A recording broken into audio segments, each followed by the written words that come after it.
নটিংহ্যামের Mary আপস নিজের প্রথম ফুটবল ম্যাচে একটি পেনাল্টি ঠেকিয়ে দিয়েছিলেন। সেই ম্যাচ মাঠে বসেই দেখছিলেন তার বাবা। মেয়ের এমন সাহস দেখে বাবা বলেছিলেন সে একদিন বিখ্যাত গোলকিপার হবে, যার কাজ থাকবে প্রতিপক্ষ ফরওয়ার্ডের বুলেট গতির শট রুখে দেয়া।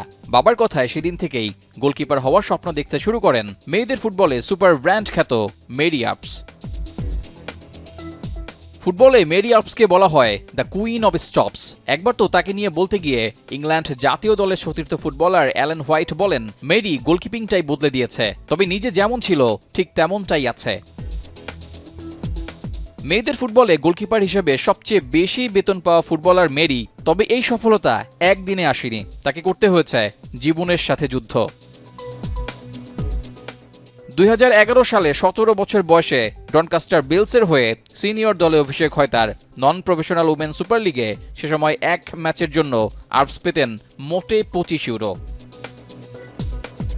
নিজের ফুটবল খেলা ও পরিবারের দায়িত্ব নিতে আপস করতেন কঠোর পরিশ্রম। টয়শপ থেকে সিনেমা হল, একসাথে 6টি খণ্ডকালীন কাজ করে জীবিকা নির্বাহ করতে হয় তাকে। গ্রাজুয়েশন শেষ করে মেরি আপস কি করবেন তা নিয়েও ছিলেন সন্দিহান।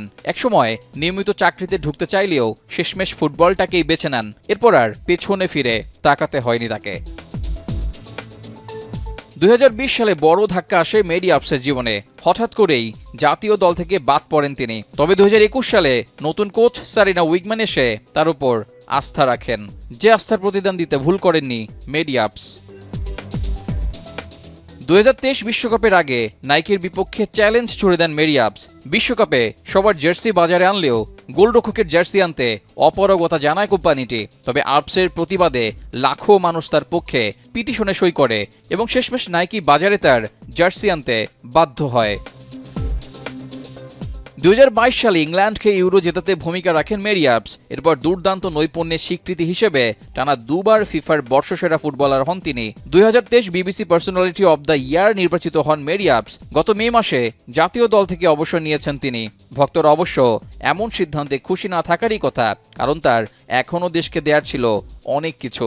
তবে দেশের জার্সি তুলে রাখলেও পিএসজির হয়ে তাকে দেখা যাবে মাঠে।